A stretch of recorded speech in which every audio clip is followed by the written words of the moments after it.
à tous, j'espère que vous allez bien. Bienvenue dans cette nouvelle vidéo, point série et film. Ce sera un point assez court avec deux séries en cours et un film abandonné et un film vu et en préparation d'aller voir au cinéma. Je vous expliquerai plus le pourquoi du comment.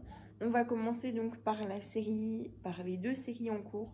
Tout d'abord, Vampire Diaries. J'ai recommencé à partir de la saison 1, j'en suis à environ la moitié. Je sais que j'en avais déjà parlé il y a quelques temps sur des points séries et films.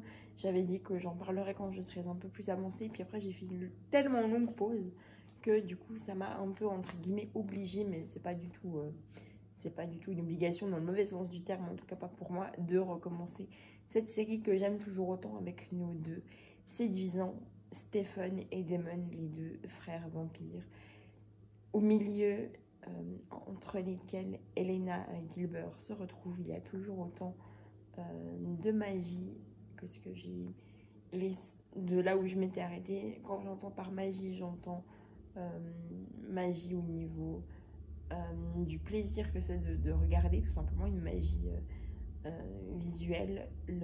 L'histoire s'enchaîne hyper vite.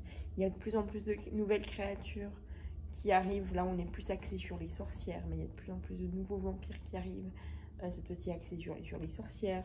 On apprend plus sur d'autres personnages. Enfin bref, c'est toujours aussi bien que là où je l'avais laissé. Et du coup, vous en referai, j'espère, un résumé un peu plus détaillé quand j'aurai réussi à en voir un peu plus. Désolée si je reviens à chaque fois avec cette série en point, mais c'est vrai que c'est un peu la seule que je regarde en ce moment avec l'autre série en cours qui va arriver, et aussi que j'essaye vraiment de me forcer, ce qui n'est pas simple, à ne regarder qu'une série à la fois. Donc c'est vrai que ça réduit un peu la variété de choses à regarder. On poursuit donc avec les Pretty Little Liars. Je fais juste un petit résumé pour celles et ceux qui ne pourraient ne pas connaître, ce qui n'est absolument pas grave. On va suivre 4 filles, Emily, Spencer, Anna et Aria, qui ont fait une soirée, la série commence comme ça. Elles ont fait une soirée avec leur 5e amie Allison, et celle-ci disparaît mystérieusement. On apprend quelques temps plus tard qu'elle est décédée. De là va commencer à se lancer toute une enquête pour savoir comment elle a disparu, si elle est réellement morte. Ça, je ne peux pas vous l'affirmer, je ne peux rien dire dessus. Et de là va commencer à apparaître une série de messages pour nos 4 amies, qui ont chacune des secrets qu'elles ne veulent pas ou ne doivent pas dévoiler, qui est su par cette mystérieuse personne nommée A. On ne sait pas qui c'est, on ne sait pas si c'est un homme ou une femme, mais bref, cette personne s'amuse à quelque peu les harceler avec ce type de message. Je m'arrête là pour le résumé. De toute façon, je pense qu'il est assez explicite comme ça. J'adore cette série, chose qui ne m'empêche pas du tout de la regarder en même temps que Vampire Diaries, et que c'est deux univers complètement différents. Donc ça ne pose absolument aucun problème, et c'est juste, dans ce cas-là, ça me justifie, si je peux dire ça comme ça, de regarder deux séries en même temps, ce qui est assez chouette, parce que sincèrement, est-ce que je vais vraiment arriver à me concentrer sur une seule série? Je ne sais pas, avec toutes celles qu'il faut regarder en plus en même temps. Vampire Diaries et puis Pretty Little Liars, il faut savoir qu'elles sont à retrouver sur... non, c'est pas vrai. Pretty Little Liars, je suis en train de la regarder en DVD. Et Vampire Diaries est sur Prime Video. Il faut savoir que ce que je trouve un peu ennuyant si je peux dire ça comme ça, j'aurais envie de dire autre chose, mais on ne peut pas dire tout ce qu'on veut sur internet, n'est-ce pas?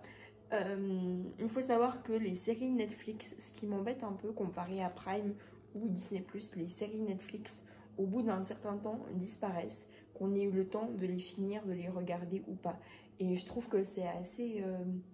c'est assez embêtant, parce que du coup, ça nous force quelque part à passer notre temps sur Netflix pour être sûr de ne louper aucun épisode, alors que personnellement, même si j'adore regarder la télé, j'ai aussi envie de moments où je fais un peu autre chose, et j'aime pas avoir cette épée de Damoclès de me dire ah mais mince, il me reste encore 10 jours pour regarder la série, puis j'ai encore 4 4 saisons avant la fin ou plus. Enfin, vous voyez, du coup, c'est juste un peu pour ça que des fois, je trouve que Netflix n'est pas forcément très bien. Je préfère Prime Video ou Disney+, où on est à peu près sûr que les séries et films resteront, j'ai envie de dire entre guillemets, presque indéfiniment. En tout cas, voilà, c'est vrai que j'essaye de me dire de quand même regarder, même si j'avais dit au début que je regarderais une série à la fois, finalement, avec toutes celles qui me restent encore à faire, si je peux en voir deux en même temps, c'est pas plus mal. Et aussi pour essayer de varier un peu, histoire de ne pas avoir d'ennui avec un seul univers. Après, ne vous inquiétez pas, hein, je continuerai à regarder Netflix. C'est simplement qu'au niveau du temps, des fois, imparti pour pouvoir regarder une série, des fois, je trouve ça juste un petit peu pénible. Pour autant, ça reste une plateforme que je recommande à ceux qui n'ont pas, qui ne connaissent pas. On poursuit donc avec un abandon, un film, cette fois-ci toujours sur Prime Video. Il s'agit de Un secret bien gardé, avec dans le rôle principal Alexandra Daddario, que j'adore comme actrice. Je l'avais déjà vue dans San Andreas et la première saison de Why Women Kill, série produite par le même réalisateur que Desperate Housewives et Devious Maids. On va suivre, je crois, dans l'histoire grosso modo, une jeune femme qui enchaîne boulot sur boulot. Le dernier en date, je crois que c'est un truc en lien avec le marketing d'une boisson, si je dis pas de bêtises, boisson gazeuse, énergisante, enfin bref. Et ses idées sont mal reçues et elle finit du coup par être... je sais plus exactement si elle est virée ou quoi, en tout cas l'entretien ne se déroule pas comme elle l'avait espéré. Et elle va reprendre l'avion et depuis là rencontrer un gars avec qui elle aura discuté sous le coup de la panique après de fortes turbulences dans l'avion. Malgré le grand coup de stress du coup de ces turbulences, elle s'est mise à discuter avec lui, même qu'elle ne le connaissait pas.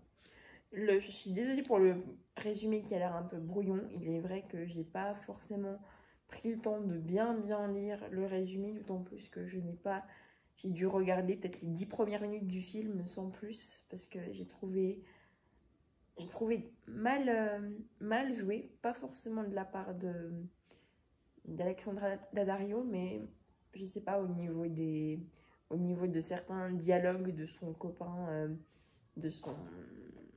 sur le moment avec qui elle était, donc pas le gars avec qui elle a discuté dans l'avion, mais l'autre, son copain de premier abord dans l'histoire, assez vulgaire, assez nunuche, enfin...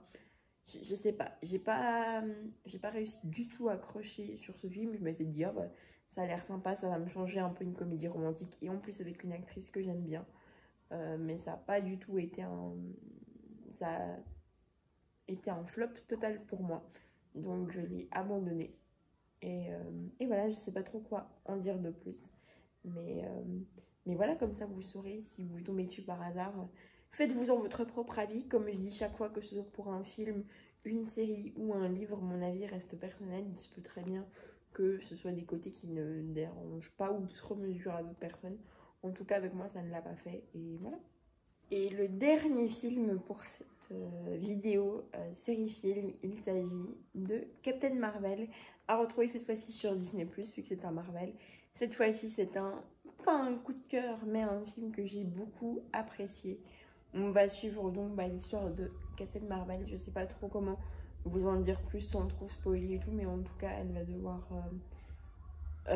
traquer une nouvelle espèce de... Je ne sais plus comment ils s'appellent, pas les extraterrestres, même s'ils ressemblent un peu, c'est des créatures vertes. Bref, une nouvelle catégorie de méchants personnages. J'ai vraiment beaucoup aimé ce film. Et là où je vous disais qu'il y avait une préparation pour aller en voir un au cinéma, c'était dans le but d'aller voir du coup ce week-end qui vient, le nouveau The Marvel, donc avec toujours Captain Marvel et je crois un autre personnage. Et l'intrigue de l'histoire est qu'elles vont par accident s'échanger leurs pouvoirs. Ça a l'air d'être un film trop bien. En tout cas, vu la fin, même si je pense que ça n'a pas vraiment de lien, vu que la prochaine fois qu'on parle de Captain Marvel dans le générique, c'est pour dire qu'elle sera dans Avengers Endgame, que j'ai déjà regardé, mais évidemment avec ma mémoire de poisson rouge, je ne m'en rappelle pas. Du coup, hâte de savoir s'il y aura des clins d'œil au film Captain Marvel ou pas. En tout cas, je me réjouis d'aller le voir. Voilà, c'est la fin de cette vidéo. Merci beaucoup de l'avoir regardée. J'espère qu'elle vous a plu. Je vous dis à très bientôt pour de nouvelles aventures, qu'elles soient cinématographiques, livresques ou autres. Et d'ici là, prenez soin de vous. Ciao, ciao!